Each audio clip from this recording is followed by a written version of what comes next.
Oh yeah, I think we live. All right. The following program contains adult language, as well as baby talk. Viewer discretion advised, Bitches.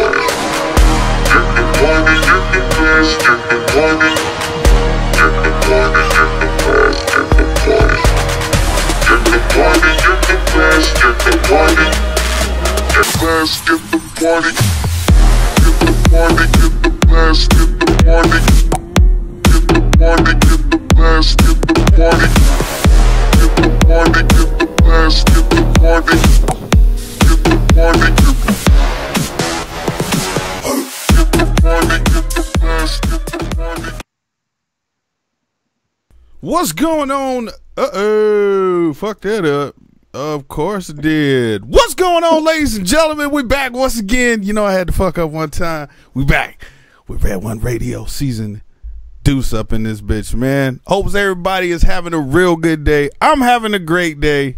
Yes. Welcome back, y'all. It's Monday where we streaming live over here, man. Red One Radio season 2, man. Big shout out to everybody in the side chat. We got Fat Boy R6 in the building, Silver Surfer Temp, Kevin in the back. What's good, guys? Prairie Boy, I see you out there, man. Hope you guys are doing good. So today, guys, is the first show of season 2.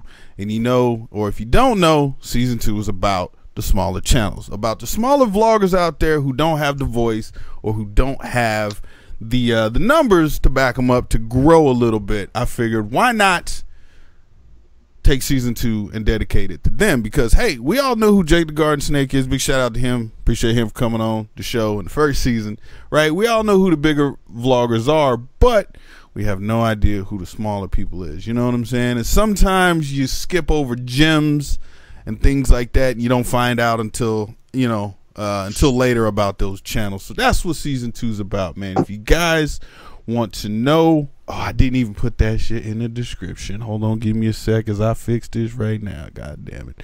See, I know shit's always fucked up, man, but wait, I need to go to videos. But if you guys are interested in having yourself featured on the show, man, there will be a link there in the in that doobly-doo down below. Copy link address as I'm doing that right now, that you can click on.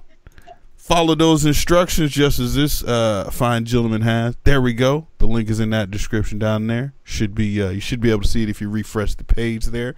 But click that link, follow the instructions like this gentleman right here, a fellow California moto vlogger right here in SoCal, goes by the name of Chuckster. Chuckster, what's going on, man? Not a lot. How about you guys? I'm pretty good, man. I'm pretty sure the side chat is doing good. Welcome and thank you for being on the show. I appreciate your entry, man. You definitely, as I stated on yesterday in the video, you definitely set the bar, and so I wanted to lead with your video intro, man. Before we get into all of that shit, though, I want you to go ahead and introduce yourself, man. Let people know where you're from, what you ride, all of that good stuff, and then we'll go from there. Oh, wow. So my name is Chuck, if you can't figure that out from my name. More power to you. I'm here in SoCal now, but originally was from Kansas, not far from my guy Fat Boy R6 right there, about an hour. So I ride currently a Ninja 300. That's my second bike. Yeah, it's a great little bike. Highly recommended for all those new riders out there. What made you well, fuck it, we just gonna dive in it, man. What made you go to 300 route instead of like a, you know, Busa or whatever, you know, 1000 or 600? My very first bike was a 600. actually. I got it. It was a 94 ZX6. I got it from a buddy of mine. It had 12,000 miles on it when I got it for what, 94, 2017. So does that a 23-year-old bike? Okay, that ain't bad. I mean, Yeah. I'm considering that's really not bad. Yeah, paid $1,600 for it. It had been garage kept the whole time. It was in immaculate condition. The problem is that when you keep things that have rubber parts in garages for long periods of time, the rubber gets hard and starts breaking. So yeah, I ended up working on that bike more than I was riding it. Which when you're learning how to ride, it doesn't tend to build skill very quick unless you're trying to work on bikes. So I was like, all right, I got to do this. So I sold that one. I actually got 2,100 out of it, Not which bad. was yeah, not bad at all.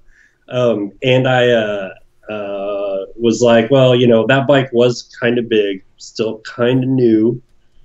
Maybe we'll go something a little bit smaller, because I did accidentally wheelie that one time and almost loop it.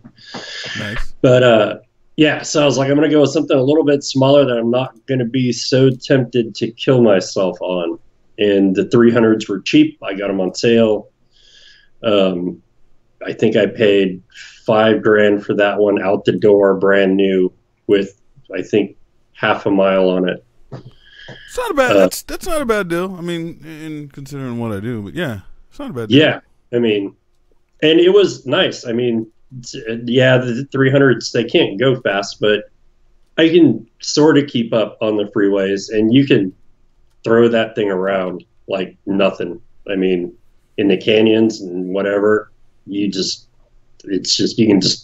sometimes I feel like I can just pick it up and throw it in a parking space. I mean, Right. it's Yeah. just so light. Yeah, they are light. So, if you are a new beginner and, you're looking for something semi-cheap but reliable, but at the same time, if you drop it, if you're a female and you're worried about picking it up, 300 is definitely light. Or you can just stand there and be a female and let some dude come over and pick it up, because trust me, we'll do it. And, Yep. yes. But, all right, so you're on 300. How long have you, wait, when did you start riding? So I've always wanted to ride since I was a little kid, but my mom's overprotective and pretty much had me convinced that if I even sat on a motorcycle, whether it was moving or not, I was going to die. Yeah. Okay. So I last December of 2016, I found out I was diabetic. And the way I found out about that was I had a stroke on the 405 while I was driving home from work. So after I recovered from that, I was like, look, I got to start doing these things. Otherwise, I'm going to get old and realize that I'm not going to be able to do these things anymore. So I was like, well, screw it. I always wanted to ride a motorcycle. That's what I'm going to do. So I went and took the course and bought that bike from my buddy. Started riding that, and then got tired of working on it. Bought the 300 in March, actually. Yeah, March, because the tags 17 of 17. Yeah, because I just renewed the tags. So yeah, March of 2017. And then that's when I really started riding. Like actually, when you have a reliable bike and you can go out and ride every single weekend or at night when you get home from work, you tend to get comfortable a lot quicker,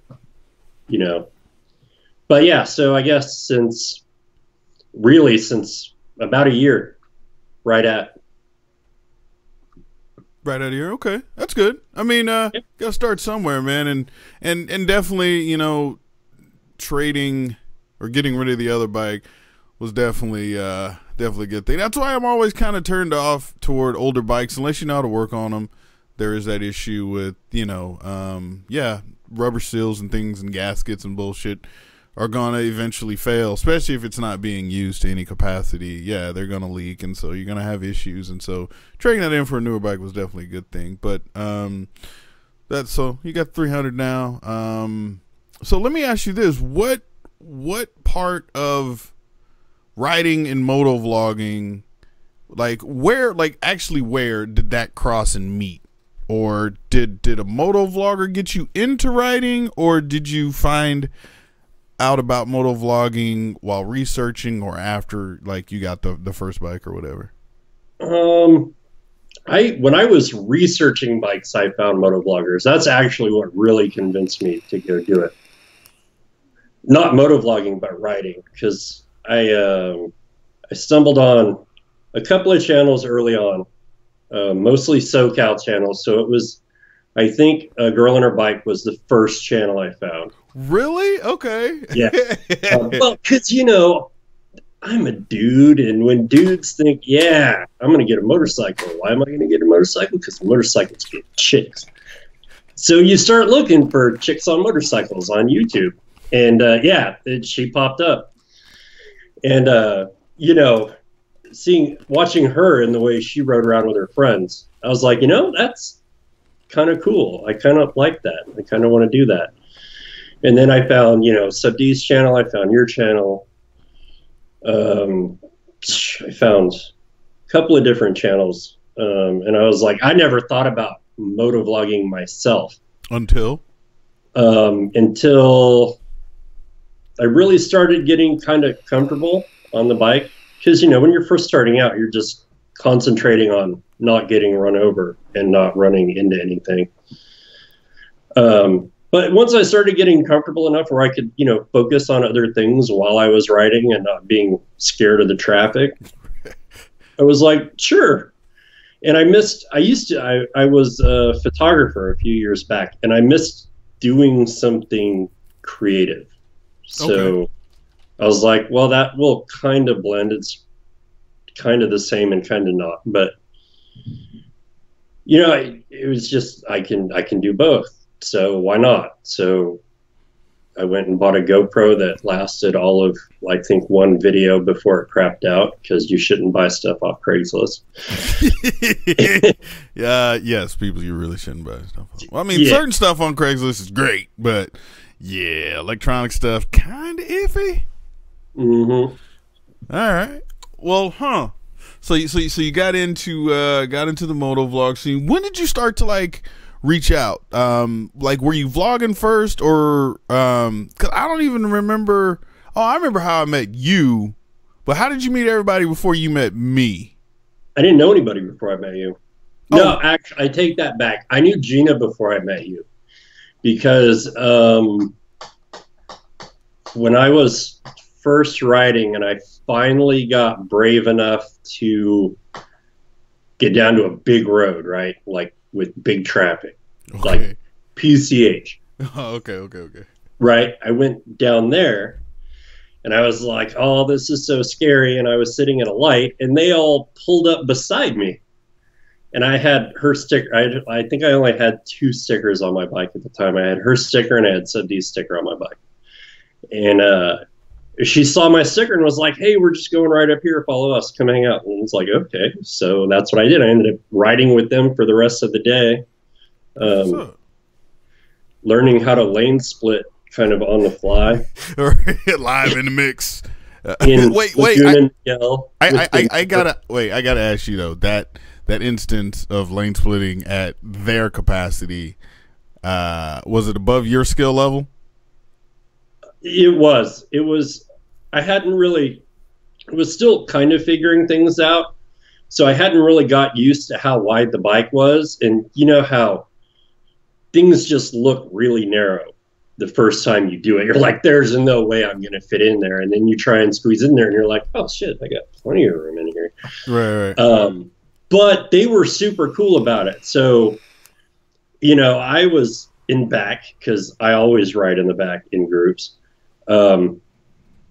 And I was kind of, you know, picking my way through and they're kind of flying through. And for those of you who don't know, Laguna Niguel, the PCH gets kind of narrow, a lot narrow down there. But I lost him. I got caught at a light, and I was thinking to myself, all right, well, I'm obviously not skilled enough to be keeping up with these guys. And the light changed, and I went on going, and they were all waiting there for me. I was like, wow, this, kind of famous YouTube chick and her crew just hung out, waited for me. I was like, that's like the coolest shit ever. Right. Okay. Damn. Yeah, that's pretty dope. All right. Yeah, and we continued on. We went to Top of the World, and then we went back up to PCH to Garden Grove and got pho or boba. And yeah, I've run into her a couple of times since then. We've ridden together, but yeah, so she was the first moto vlogger I ever met. That's cool. So then, like, how long did it take you to like really get into moto vlogging? Because I know usually, there's like, so you met up with some people first, and then you got into moto vlogging, or did you do the moto vlogging first? Even after that, I wasn't really into moto vlogging. Right? I watched, like, I was subscribed to a ton of channels by then, and I think I was at least creeping on your live streams by then. Okay. I may not have been participating, but I was watching. Right. And my ex-girlfriend came and stayed here for a week or two. And she was like, I don't know, I was talking to her about it, and she's like, well, if you want to do it, go do it. I mean, it's YouTube. Anybody can do anything up on YouTube. I was like, and you're not doing it for money. You're just doing it for fun. So who cares? Whatever. Just go buy a GoPro and go do it. So I was like, you know what? You're right. So yeah. And then I had to learn freaking Premiere and how to cut together videos and all kinds of stuff. But yeah, moto vlogging is definitely, I mean, even now to this day, I don't take it too seriously. You know what? That's like that's a really good take on it, man. And yeah, you really shouldn't be in this for money. If it gets to the point where money becomes something, then yes, by all means, focus in on that. But if you start with the intentions of hey, Instagram, chill the fuck out here. There we go. Yeah, if you come into this with money on your mind, and money being the goal, then it may not work out in your favor, and you'll end up hating it. But if money is something that you're like, hey, if it happens, it happens. Great. If it doesn't, then whatever. Then you'll have a better experience at this, and then over time, like, you'll notice you're focusing more on the friendships and all the other stuff. But yeah, if you come in this with money as far as that being the focus and the drive, like, you're gonna be disappointed, especially now, because you got how many views you need a year, or is it 4,000 hours a year? Is it a year? Yeah, that's like how many? I forgot how many minutes that was. Like 200 and some thousand or whatever. 240,000 minutes. Yeah, oh, talking about me there, Chris. Beer game strong, huh? Yeah, I know. Look good, doesn't it? Right here, a little salt and pepper. Yeah, man. Black nerd Chris out there in the side chat. What up? But anyways, so that's what's up. Like, how has it been your first 100 subs? Oh, you're not even there yet. I'm not even there yet. Everybody, make sure you check out in that doobly-doo down below down here. Make sure y'all go check out his channel, man. That's what this whole thing is for, man. Subscribe to the people, to the future people that are going to be on this show. Shows love for me, to them. But yeah, check his channel out. So how has it been up until 84 subs? I have to ask that question. I don't know. I find that most of my subs now are people I know. That's so usually how it starts. Well, I started different. Like for me, when I started, I didn't reach out to anybody, man. I literally did not contact a single vlogger or really comment or anything on anybody's channel until I was well past like 2 something. You know what I mean? Yeah. But so with you or a lot of people I know that start in as friends, or they befriend some vloggers and then they start vlogging later. Yeah, I could see in the beginning that it's mostly friends or people that you see in the side chat and things like that, right? Yeah, but I think that's a good thing, because I think you have to, like, if you're just putting out content and nobody's watching it, you know, how are you going to trick YouTube into ranking your content? You know, because even now you have to go to, well, except for a couple of videos that I did about how to do things with the Hero 6 Black, you have to go to YouTube and deliberately search for my name and my spelling and my channel for anything from me to show up. Yeah, right? that's so hard. I know exactly what you're talking about, and I know every new YouTuber goes through this. It's like, oh man, hey, check out my channel, and you're like, what is it? It's youtube.com/123, and then exactly. or whatever. Or if you just type in 123, like, you get everything under the sun except your channel, and it takes a while, unfortunately, before you become on like page 6. Right, and it takes and then it takes way longer before you finally on page 1. But when you finally get to page 1, you can sit back and rejoice and be happy that no longer you have to give the URL. You can just tell people what your channel name is. That's funny. So I think having those friends kind of helps you kickstart that a little bit. True too, and also, you know, the people that you ride with, as long, even if they put like your channel name, right, and I'm not saying your URL, just your channel name, they put that like in the description box, you know, like, you know, hey, we're on a ride today with Chuckster and blah blah blah. Because I noticed, like, not only so there's like the video tags, but also typing stuff into the description box, also, that it's somewhat searchable. So because there's times where I've typed in Red One and my name's literally been mentioned in the description box. There's no tags, and the person talked about me in a video or something, but didn't leave a link to my channel, just wrote Red One Motovlogs or whatever, and I was able to find that search. So that is another thing, having friends to also kind of help other channels. Listen up, people, this is some good stuff. But yeah, put people's channels and you know, links to their channels too is also a good help, man. It, you know, it helps point people in different directions with videos too. So yep, for sure. Yeah, it's anything you can do to get in front of that algorithm, you got to do. Other than clickbait, don't do that. That's bad. Right. So since you've been riding and since you've been motovlogging, what has been your best moment, I guess, while motovlogging? Whether good or bad, YouTube gold or like rock hard boner happy, like what? Like, which one? I don't know. SCMM was awesome, even though I didn't put out a vlog about it because my GoPro crapped out and melted and pretty much melted to the front of my helmet. Yeah, GoPros don't like hanging out in cases when it's like 105 degrees outside. Yeah, yeah, but SCMM was fun. It you know, because you get to meet a lot of the people that have actually done it, and you know, the thing is, I've always said about social media is, you know, whether it's YouTube or Instagram or Twitter or Facebook, whatever, you know, you're only seeing like maybe 5 or 10% of this person's life. Right. You know, it's not even enough to judge what kind of person they are.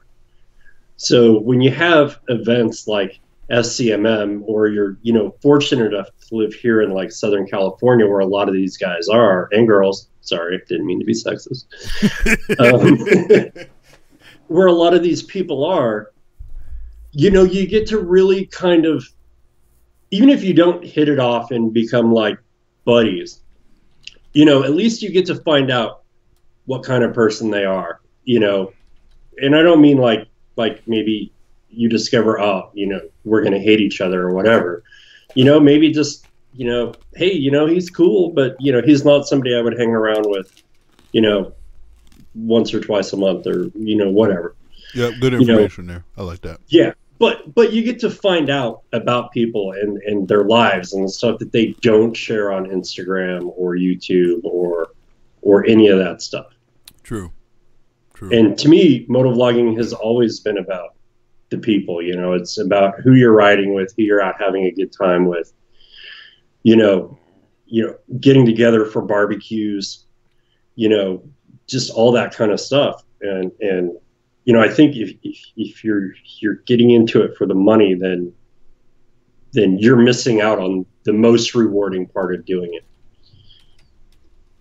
True, yeah, and with SCMM, yeah, I could definitely see where, yeah, that, because I mean, back when I started, it was different, you know, like if you got to meet up with a bigger moto vlogger, like it was kind of dope, you know what I mean? And there wasn't really meets in that thing. There was like little small meets and all that, but you know, too, I know that coming into the game, you may feel like people are cliquish, and a lot of people are. And it is sometimes hard to break that wall or that barrier, right? Because in essence, being someone who's new into the motovlogging scene, a lot of people who've been doing this a while, you know, we can see through the bullshit. We can see when your only aim is to get into my network or get into said motovloggers network, so you can be on their, you know, be in their videos, things like that, just so you can get a sub or two. You know what I'm saying? Like, people can usually judge that pretty quickly, and if that's your aim, like, then it turns most motovloggers off. You know what I mean? But the one thing I will say is that if you do get chances to say go to a meetup, like whatever ride or this organization, or you know, organize something or whatever, like go out to those rides. There's a lot of people who won't come out to a ride but would love to meet X, Y, and Z motovlogger in person. It's like, yeah, but they're doing this massive meet, like go there, and then that's how you meet them. And sometimes you have great conversations and y'all hit it off, and then that dude might, you know, wind up say, hey, yo, hit me up on Instagram, man, we'll go out riding or whatever. But if you're just only hitting them up on Instagram talking about, hey dude, what's up, bro, let's ride together, it's like, bro, I don't know you, you know what I mean? So come out when you can. But I can definitely see that being new into the game, like seeing SCMM, man, would be, I mean, even for me, like I knew all of these people. I knew most of the people at SCMM, as far as the bigger, more celebrity moto vloggers or whatever. Shout out Icon. And you know what I mean? Even for me, meeting those people, man, it's an amazing feeling and it's awesome. But I couldn't imagine from everybody else's point of view, you know what I mean? And yeah, SCMM is a dope thing. But you seriously don't have any on bike experiences that were awesome or scary, or YouTube getting gold? my foot run over by a boat was pretty scary. How the fuck did that happen? You got to explain that. Like, are you pigeon-toed or some shit? So, I got to preface this by saying, Edgy, full pin, Edgy Throttle, full pin, and myself and Mr. Warbeard were all supposed to get up and go hit Ortega one morning. Well, Mr. Warbeard never showed up, even though we called him like literally 45 times and left him 45 voicemails. Heard about that. Yeah, just didn't show up.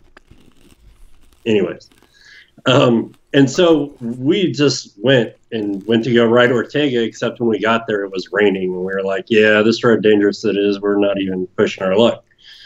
So we were like, all right, we'll just go up to Harbor House, get some food, cruise up to PCH, whatever. And so we're going up, and you know, we were at right at Main Street on PCH in Huntington Beach. Yeah, where the pier is. And Edgy split through, and then I was right behind him, but this black car over here, because I was past the boat, right? And this black car came over and sealed up, so I couldn't get through. I was like, what the hell? Yada. So stop, put my feet down, yada, yada, yada. And then as the light changed, boat and truck start going, and car stays there for like half a second. So I'm like, okay, great. And then I go to lift my foot up, and right as I go to lift my foot up, my foot gets crushed underneath boat tire. With boat? Yeah, with boat. And dude, I was scared. I didn't know if that my dad used to have a boat, and like the license plate stuck off to the side. So I didn't know if that was coming, because a license plate will slice you up. You know, you catch it the wrong way. So I didn't know if that was coming. I was just like, oh my God, my foot hurt. I thought it was broke. It's still like got a big black and blue crease under my toenail. So that like hurt. Yeah, dude, it hurt. I thought it was broke. Like I wasn't playing that. I really thought my foot was broke. It's funny now, but yeah. Yeah, it's funny now, but who the hell manages to get run over by a boat on a freaking road? But yeah, that was scary because I didn't know if I was going to be able to keep the bike up, and if the bike did go over, my foot wasn't going anywhere, so it was going to break something. But yeah, it was not fun. Well, let's hope that in the future too, that ends up being the worst encounter that you have is just having your foot ran over by a boat trailer, technically. But yeah, let's hope that it ends there. So, what do you have plans for your channel? Like, do you have any goals, any aims, or anything like that for the YouTube community, YouTube world, writing, anything like that for the future? I really kind of don't, man. I mean, it's just me and my friends out having a good time, and I cut together a video, and you know, I may be the only one, but I like to think I'm funny. So, you know, occasionally I'll put that stuff out there, but no, it's just, you know, I figured the best way to enjoy the writing is with your friends, right? Okay. Where you guys can laugh and have a good time and maybe go do some silly shit and, you know, follow Sab Crazy into some weird mountain road that looks like a golf course trail. You know, just see what happens. You know, just go out and have a good time. I mean, I don't set out to go to a certain place. It's more like if I'm going to go out, I want a certain experience. Like, right. Okay. Like riding Ortega last weekend I'd never ridden it. So I was like, you know, I need to do that at least once. Right. You know, okay. I need to see what everybody's talking about. Unfortunately, it wasn't as fun a day as I would have hoped, but you know, it was still fun. And now I can say I did it. And now I can say that, you know, I will probably never haul ass down that road, but you know, I can say I did it. Gotcha. Yeah. Ortega's a really good road. You know, as most have been posting recently, there was a rider that passed away last Saturday, or was it Sunday? Was it Sunday? Saturday. Was it Saturday? Yeah. Okay. Yeah, we did lose I guess a fellow Instagrammer. I didn't personally know the person, the female, but yeah, we lost somebody out there, you know, on that road. And so, you know, riding canyons are great. They're fun. They're beautiful, but they do have their risks. And you know, too, if you exceed the suggested speed limit, then, you know, the chances are increased. The risk is higher, and yeah. Unfortunately, we lost a rider. I even there was a guy that was featured in one of my videos. I called it like Fat Boy Wheelie or something. It was this dude, man. He was massive, man. Son, like he was like 400 pounds. Riding S1000 could like wheelie that shit. Anyways, I had heard that he had broke his back on Ortega, and he was paralyzed, I think, from the waist down. Somebody had found that video and saw it was him, and then posted like a link to his GoFundMe or whatever. And yeah. You know, and that dude, you know, he had track time too, you know. But yeah, I don't want to go down that road. Anyways, yeah, for sure. So no plans really. You're just kind of taking it as it goes, man. I think that's a great approach when it comes to YouTube, man. Don't expect a lot, and just, you know, enjoy the time that you have with people, especially when it comes to riding on two wheels, right? You know, anything could happen at any time. So enjoy the time that you have, document as much as you can while it's still fun and interesting. And, yeah, I think personally, I mean, I personally know you. So, I mean, I think with that mindset, man, I think you're going to have a very good time with doing moto vlogs, you know, and then as your channel grows, you know, your aim on YouTube may change a little bit, but I think your core friends will still always be there. Like I look at the people that, you know, are truly close to me, such as Ghost Ninja, people like that, you know, we still talk to this day, man. You know, even if we stop making videos, we still gonna hang around each other and shit like that. And I think, you know, ultimately at the end of the day, that's what YouTube really is about, man. So well, that's what riding bikes should be about. And I feel like you can tell with certain with some moto vloggers when it becomes about the money, and you can really tell when YouTube demonetizes a ton of them. Like not the adpocalypse or whatever, but the most recent changes, the monetization, where everybody's, you know, posting their stats and stuff up. right. I'm like, dude, just go out and have fun and record it. And if you can cut a video out of it, cut a video out of it and upload it. But writing is supposed to be fun. It's not supposed to be a job.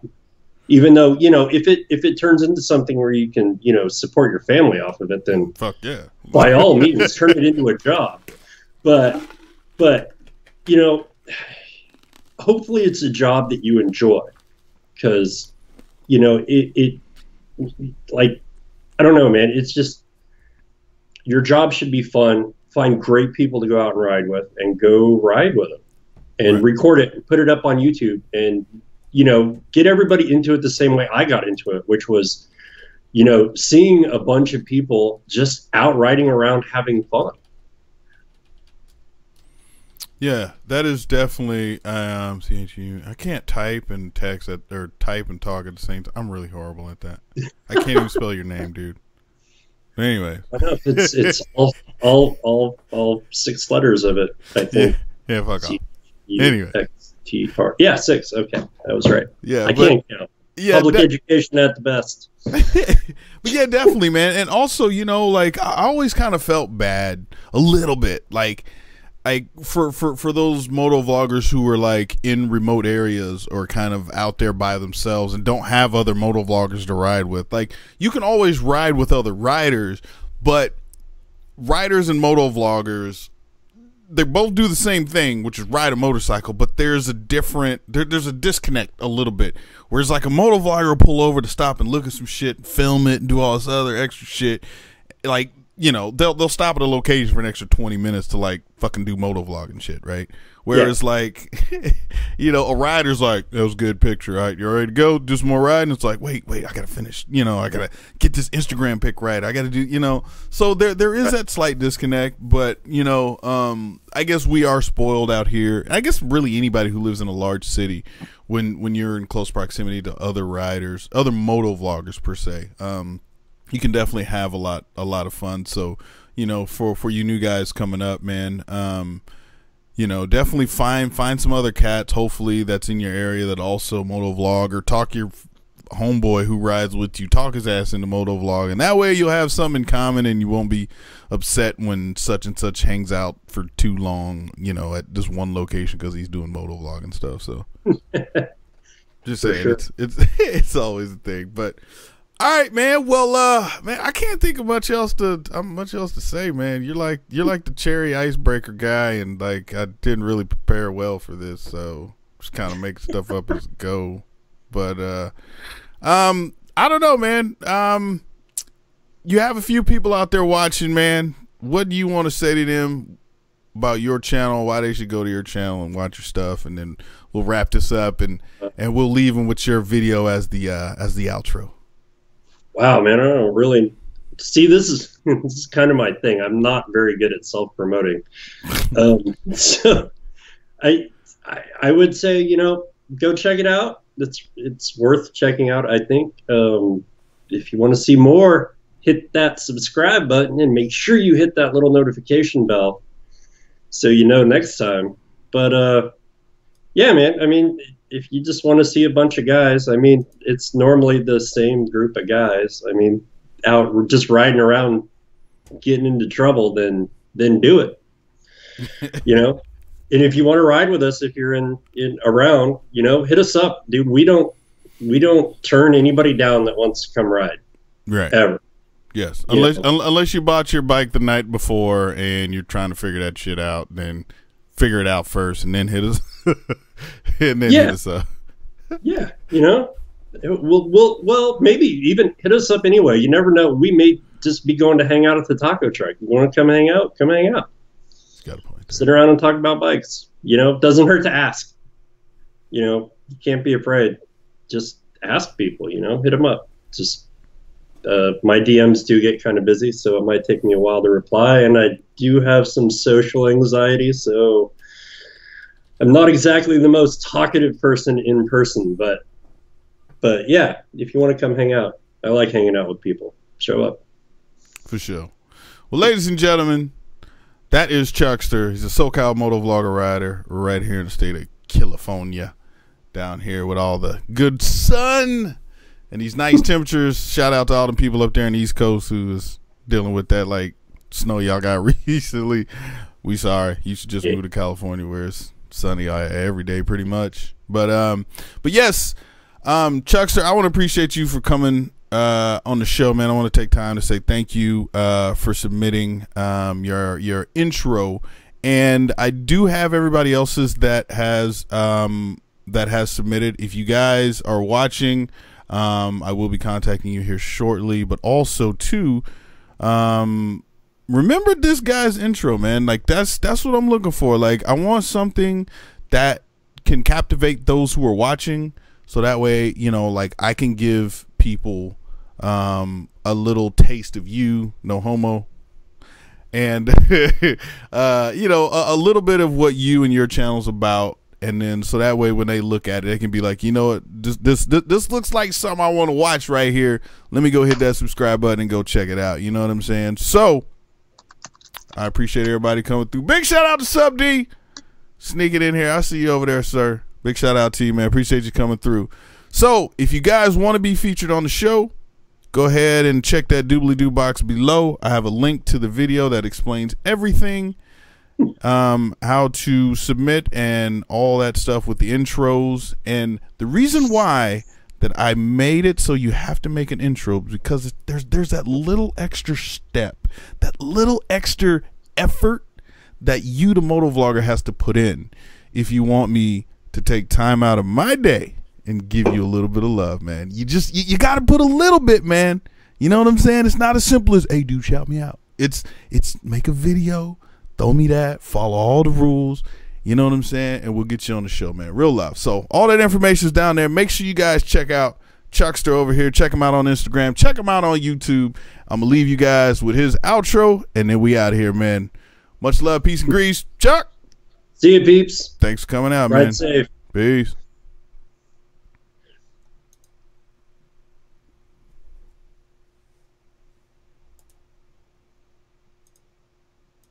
The following program contains adult language, as well as baby talk. Viewer discretion advised. Bitches.